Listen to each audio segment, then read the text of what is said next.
Oke, salam dan salam sejahtera dan pencerahan saya berkenaan dengan kenyataan media yang saya baca ini yaitu laporan Zuraida disingkir dari kumpulan WhatsApp MPT Bersatu.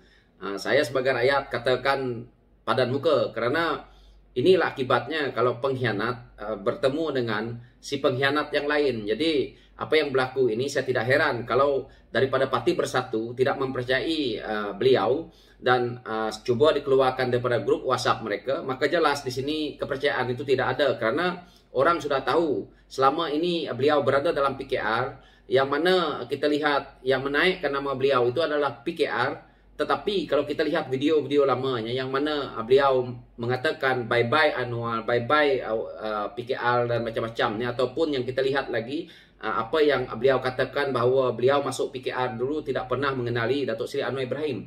Ini pada saya satu perbuatan yang tidak baik yang mana beliau cuba tunjukkan kepada orang lain yang mana parti PKR itu kita tahu kenapa parti PKR ini ditubuhkan. Dan kalau Datuk Zuraida mengatakan beliau tidak mengenali Datuk Seri Anwar Ibrahim, maka jelas di sini bahawa beliau ini adalah seorang yang cukup tamak yang mana pentingkan diri sendiri dan beliau menggunakan platform parti seperti PKR untuk menaikkan nama beliau. Setelah itu seolah-olah seperti kacang lupakan kulit. Ini yang berlaku dan sekarang ini apabila Parti Bersatu ni keluarkan daripada grup WhatsApp supaya tidak bocor rahsia-rahsia penting, maka jelas di sini kita lihat bahawa Parti Bersatu yang beliau duduki sahaja tidak mempercayai beliau ini. Jadi apa yang berlaku ini kita tahu juga apabila Parti Bangsa Malaysia ditubuhkan yang mana disangkal oleh beliau sekeras-kerasnya, dan juga kita tengok apa yang terdedah di media yang mana mereka-mereka yang berkenaan yang menubuhkan parti mengatakan Zuraida tidak terlibat, tetapi hakikatnya di belakang takbir kita tidak tahu. Jadi ini adalah satu yang kita lihat bahawa mereka ke politik ini untuk kepentingan pribadi yang mana hanya untuk menguntungkan diri mereka, bukan untuk rakyat. Jadi di sini kita rakyat harus menilai pemimpin-pemimpin yang seperti ini, maka kita perlu tolak. Karena inilah pemimpin yang tidak ada kualitas, tidak ada kualitinya untuk kita rakyat ini. Yang mana kita lihat selama ini kementerian yang beliau pegang tidak begitu aktif pada pandangan saya sebagai rakyat lihat. Dan dalam isu negara kita berada dalam kancah seperti ini, mereka-mereka ini bertelagah sesama sendiri dalam parti. Padahal mereka ini dalam parti kerajaan yang mana masih bertelagah lagi. Sepatutnya waktu ini mereka menguruskan apa yang patut untuk rakyat, apa yang patut untuk negara, supaya kita ini tidak semakin teruk ekonomi kita, dan boleh mereka sebagai menteri menggunakan kedudukan mereka untuk kita ini bergerak ke hadapan lagi supaya bertambah baik. Tetapi apa yang berlaku yang kita lihat hari ini, yang mana kita lihat parti-parti yang ada dalam kerajaan hari ini sentiasa bertelagah. Sesama mereka seperti ini pun mereka tidak mempercayai. Dan kita tahu apabila PRU nanti, maka perpecahan ini amat jelas berlaku. Ini amat tidak baik kepada kita punya negara. Kerana apabila politik seperti ini, maka kepercayaan negara luar untuk nak melabur ke Malaysia ini tak ada. Apabila perkara ini juga berlaku, maka yang susahnya kita rakyat.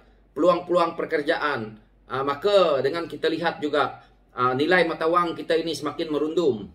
Hutang negara yang mereka ni buat semakin banyak. Ini adalah satu-satu contoh yang mana kita lihat hari ini.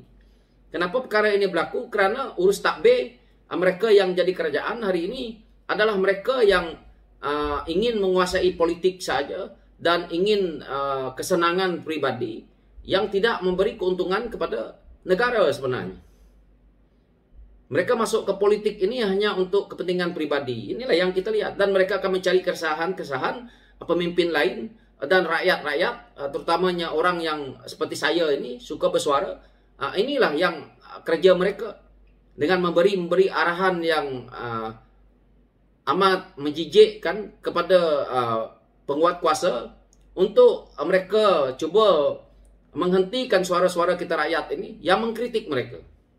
Jadi ini adalah tidak guna dan tidak baik, kerana inilah yang sepatutnya suara-suara rakyat ini didengari. Karena kita inilah rakyat yang di bawah, yang mana kita inilah yang harus diberi perhatian, sepatutnya pemerintah ataupun mereka yang menjadi kerajaan hari ini. Tetapi apa yang berlaku nih, negara kita ini tidak sebegitu. Parti-parti politik, ahli-ahli politik bertelagah sesama mereka dalam kerajaan. Kita lihat hari ini berbagai-bagai isu yang mereka bertelagahkan, yang mana tidak menguntungkan rakyat. Sepatutnya mereka tidak perlu lagi berpolitik, mereka tidak perlu lagi memikirkan untuk bagaimana mereka nak menubuhkan parti baru, yang mana dana-dana ini mungkin, saya tak kata, tetapi mungkin dicuri daripada duit rakyat. Kerana untuk menubuhkan parti baru ini memerlukan dana yang besar. Tapi apa yang berlaku dalam negara kita ini? Mereka sewenang-wenangnya menggunakan kuasa yang ada, yang mana kita rakyat pun ditindas, yang mana kita ni kembali lagi kepada pemerintahan Barisan Nasional yang lalu, yang mana dia cuba sekat suara rakyat. Siapa yang bersuara, maka banyaklah akan ditahan ataupun berbagai-bagai lagi isu. Inilah yang berlaku dalam negara kita ini. Jadi itulah gunanya kita ni perlu reform. Dan kita tahu bahawa elit-elit politik dalam negara kita ini, mereka susah untuk nak berganjak keluar. Tetapi dengan caranya kita nak mengeluarkan mereka ini adalah dengan pilihan raya ini nanti. Yang mana kita jangan memberi undi kepada mereka ini, supaya mereka ini jatuh. Dan di sinilah kita lihat, kalau kita berjaya untuk mereformkan ataupun berjaya untuk menumbangkan kerjaan yang ada di PRU akan datang ini, maka sistem kita akan reform dan kita tahu bahawa mungkin Perdana Menteri kita lebih baik daripada yang ada hari ini. Kerana apa yang berlaku hari ini? Apabila parti yang memerintah terlalu lama, yang mana mereka kalah pun akhirnya apabila si pengkhianat bersama dengan parti yang kalah untuk mereka bergabung demi kekuasaan, demi gila dengan duit rakyat yang kita tahu diboroskan, maka kita rakyat ini sentiasa menderita hari ini. Yang mana saya selalu cerita, kita ni, negara kita ini, kita sudah mengalami inflasi yang teruk. Itu yang saya selalu perkatakan bahawa seandainya, contohnya, saya di Singapura, saya punya gaji 2,000, tetapi harga Coca-Cola di sana RM1, $1.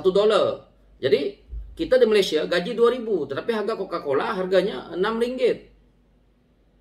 Jadi, ini yang kita rakyat timpa hari ini, yang mana kita juga berada dalam harga-harga barang yang naik ini. Sedangkan di negara jiran ataupun yang paling dekat, saya selalu perkatakan Singapura ni, mereka makan gaji 2,000 Singapura dolar, tetapi daripada sisi barang yang dia ambil, yang datang ataupun yang ada tu, barang asas mereka ataupun makanan yang ada di sana, begitu murah kerana nilai mereka ataupun inflasi tidak berlaku di sana. Kita di Malaysia ni sudah rakyat kena inflasi, dan kita mungkin akan datang, kita juga kena pula dengan apa yang telah pun dilakukan oleh Perdana Menteri yang lalu apabila mengumumkan GST pula. Benda-benda ini amat menyukarkan rakyat. Kenapa mereka lakukan perkara ini? Kerana mereka ini tidak berjaya membuat urus takbir, pentadbiran negara ini dengan baik. Sebenarnya mereka tu sentiasa gagal, tapi mengaku diri mereka bahawa mereka berjaya.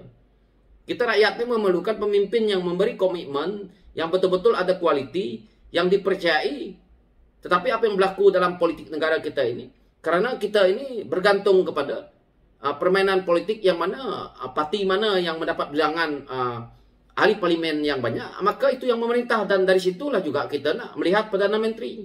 Jadi ini yang berlaku dalam negara kita ini. Mungkin satu saat nanti kita perlu ada perubahan dalam isu bagaimana nak melantik Perdana Menteri kita ini, daripada kenapa kita perlu lantik mereka, supaya kita tahu bahawa tidak lagi seolah-olah orang yang menjadi Perdana Menteri itu hanya bertanding di kawasan yang mana beliau tandingi, yang pada saya rakyat lihat tidak adil, yang mana kita tidak menyukai. Contohnya seperti Perdana Menteri yang ada hari ini ataupun yang sebelum-sebelumnya hari ini, hanya menang di kawasan beliau dan menjadi Perdana Menteri. Apakah orang yang di negeri-negeri lain itu menyukai?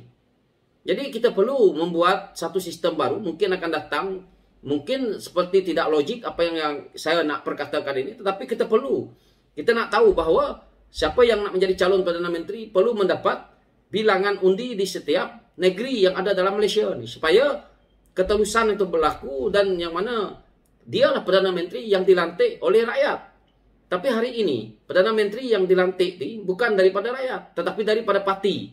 Yang mana orang suka atau tidak, beliaulah yang jadi. Kalau dipersetujui oleh parti yang bersama beliau ataupun siapa yang menjadi komponen dalam tim parti-parti politik ini tadi. So inilah yang kita ada dalam Malaysia ini, yang mana kita generasi muda perlu lihat. Mungkin akan datang kita ini perlu rubah nih sistem kita ini sedikit lagi supaya lebih cantik. Yang mana sistem yang ada ini sebenarnya sudah baik, cuma dimanipulasikan oleh orang-orang politik untuk kepentingan pribadi. So inilah pencerahan saya hari ini, yang mana saya rasa kawan-kawan di luar sana faham apa yang saya maksudkan. Walaupun saya ini sebagai orang biasa, tetapi saya berharap politik negara kita ini kembali pulih seperti yang sedia ada baiknya yang dulu, ataupun kita harus berubah dan kita harus mengubah perkara ini supaya negara kita ini makmur, maju, dan rakyat berbilang kaum. Jadi kita sudah perlu menukarkan sistem-sistem yang ada nih. So sekian pencerahan saya berkenaan dengan isu ini. Thank you.